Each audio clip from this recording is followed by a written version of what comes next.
As an artist আমি কখনো যুদ্ধ চাই না। আমরা চাই শান্তি।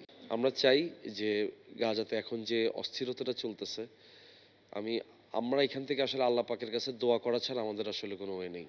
সো আমরা চাবো, আমরা আমাদের নিজেদের জায়গা থেকে যতটুকু প্রতিবাদ করা প্রয়োজন আমরা সেটা করব।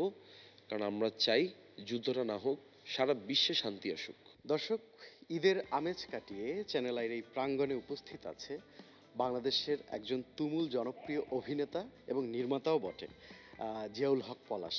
চ্যানেল আই প্রাঙ্গণে একসময় আসতেন নির্মাতা হিসেবে, সহকারী নির্মাতা হিসেবে, সেই স্মৃতিচারণ করছিলেন সেই প্রাঙ্গণে দাঁড়ানো। একটু অনুভূতিটা শুনতে চাই। না, অনুভূতিটা অবশ্যই অবশ্যই অন্যরকম। এই যে আমরা এখন যেখানটাতে দাঁড়িয়ে আছি, আমার এই রিসিপশন এবং এই বসার বসার এই জায়গাগুলোতে, এখানে আমার অনেক সময় কাটছিল। তখন আমি যখন রুমেল ভাইয়ের সাথে অ্যাসিস্ট করতাম, তো আমার মনে আছে যে আমাদের তখন এখানে একটা সিরিয়ালও চলতো, কারসাজি নামে একটা সিরিয়াল চলতো চ্যানেল আইতে। সো এই এপিসোডগুলো আমি তখন জমা দিতে আসতাম, আর ড্রাইভে করে আমি তখন জমা দিতে আসতাম। তো এই তো মানে মনে পড়ে আর কি, ঢোকার পরে আসলে অনেক কিছু মনে পড়তেছিল, একটা নস্টালজিক ফিল হচ্ছিল আর কি। পলাশ ভাই, যত অভিনেতারা বা শিল্পীরা খুব রাতারাতি সময়ে জনপ্রিয়তা পেয়েছে, তাদের মধ্যে আহ, অন্যতম একজন আপনি। এটা কেমন লাগে যখন প্রান্তিক পর্যায়ে যান, মানুষের বাঁধ ভাঙা উচ্ছ্বাস? না, মানুষের বাঁধ ভাঙা উচ্ছ্বাস সেগুলো দেখতে তো ভালোই লাগে, কিন্তু আমি আসলে ব্যক্তিগতভাবে চাই কি, মানে কোনো জনপ্রিয়তা যাতে আমাকে যাতে কখনো স্পর্শ না করে। মানে এটা আমি আসলে আমার শরীরে মনে আসলে নিতে চাই না। মানে আমি চাই যে আমি একটা কাজ করছি, মানুষ সেটা নিয়ে অনেক আনন্দ করতেছে, মানুষ এটা নিয়ে অনেক এক্সাইটেড আছে, আমার দেখতে ভালোই ভালোই লাগে। বাট আমার টার্গেট হচ্ছে যে কাজটা আমি যেটা করে ফেললাম, এর পরের কাজটা আবার আরো বেটার কি কাজ করা যায়, আমি তখন ওই ভাবনায় তখন ঢুকে যাই।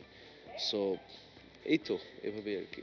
আপনার যে প্রথম পরিচিতির জায়গা ব্যাচেলর পয়েন্ট, সেইখানের যে চরিত্র, সেইটা থেকে আজকের খালিদ কিংবা এর পূর্ববর্তী কাজ এবং আপনার নির্মাণ, সেইগুলোতে আপনার একটা পুরো শিল্পী মানের জায়গা, একটা অনন্য জায়গা ছুঁয়ে গেছে। আসলে আপনি ওই যে জনপ্রিয়তাটা আর এই যে কাজের মানের জনপ্রিয়তাটা, কোনটাকে আপনি এগিয়ে রাখবেন? অবশ্যই কাজের মান।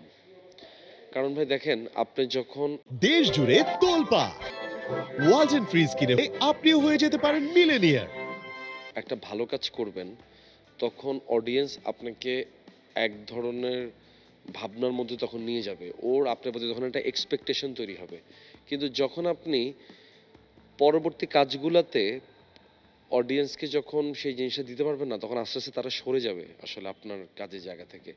সো এটা একটা আর্টিস্টের জন্য, একটা নির্মাতার জন্য এটা আসলে চ্যালেঞ্জ, যে আমি আমার দর্শককে প্রতিনিয়ত কতটা নতুন নতুন কন্টেন্ট, নতুন নতুন উপস্থাপনা কিভাবে করতে পারি। কারণ ভাই দেখেন, আপনি এখন টিভি খুললেই হাজার রকমের চ্যানেল, হাজার রকমের প্ল্যাটফর্ম এবং ভিন্ন ভিন্ন অনেক ধরনের কাজ। সো আমাদের দর্শকরাও কিন্তু প্রতিদিন নিজেদেরকে আপডেটেড করতেছে। ব্যাপারটা এরকম না অভিনেতা হিসাবে আমি বা ডিরেক্টর হিসাবে আপনি, এরকম না, দর্শকরাও কিন্তু আপডেটেড হচ্ছে।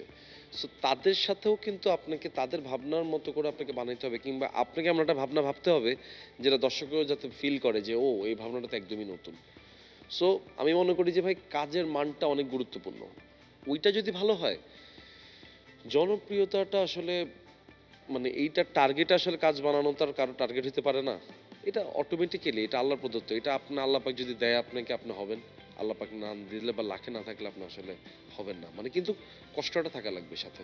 এরকম সাফল্যের ক্ষেত্রে টিমওয়ার্কটাও অনেক বেশি ইম্পর্ট্যান্ট, যেটা আমাদের এই সময় আসলে বিচ্ছিন্ন ইন্ডাস্ট্রি হওয়ার কারণে অনেক সময় টিমওয়ার্কটা হয়ে ওঠে না। আপনি, অমি ভাই বা অন্যান্য যারা আছে, টিমওয়ার্কটা কেমন ছিল এবং এটা কতটা ইম্পর্ট্যান্ট?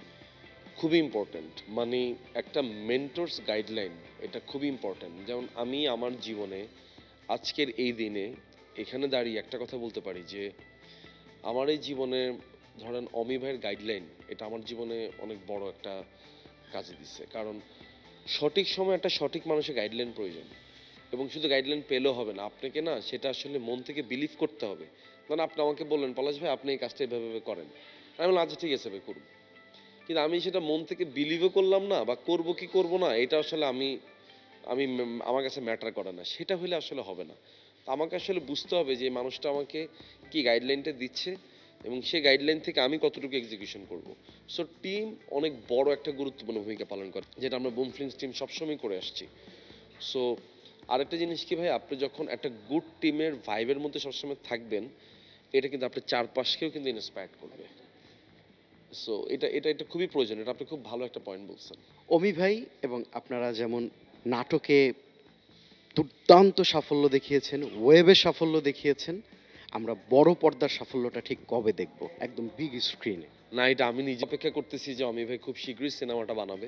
অমি ভাই সিনেমার জন্য ওয়েট করতেছি, কারণ আমি জানি অমি ভাই যখন সিনেমাতে আসবে, তখন সে যখন নাটকে একটা জার্নি শুরু করছে, তখন কিন্তু বাংলাদেশের নাটক ইন্ডাস্ট্রির অনেক বড় একটা চেঞ্জ অমি ভাইয়ের হাত ধরে আসছে।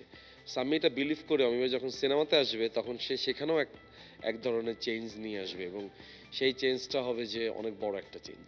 সাধারণ দর্শকরা পেছনে বসে কি বলে জানেন, আপনাদের এই চরিত্রগুলো ভাগাভাগি করে কিভাবে, মানে কাস্টিং ডিরেক্টরের কি পরিমাণ চাপ যায় বা অমি ভাইয়ের? না, আসলে এরকম কিছুই না। ব্যাপারটা হচ্ছে পুরোটা আসলে অমি ভাইয়ের ভাবনা। অমি ভাই একটা ভাবনা ভাবে যে আমি এভাবে করে জিনিসটা ভাবছি, আমরা সেখানে ঢুকে ব্যাপারটাকে আরো কিছু প্রলেপ দেওয়ার চেষ্টা করি যে ভাই তাহলে এটা এভাবে করি, এটা এভাবে করি, এভাবে করে আসলে জিনিসটা হয় যে টিম ওয়ার্ক যেটা বললেন। ঈদের সিনেমা কি একটাও দেখেছেন? না, এখন পর্যন্ত দেখা হয় নাই, যে সামনে থেকেই শুরু করবো। আমি তো আসলাম দেশে, তো সামনে ইনশাল্লাহ দেখা শুরু করব। অসংখ্য ধন্যবাদ চ্যানেল আইকে সময় দেওয়ার জন্য। Thank you, thank you, thank you. আপনাকেও ধন্যবাদ এবং চ্যানেলকেও ধন্যবাদ। Thank you.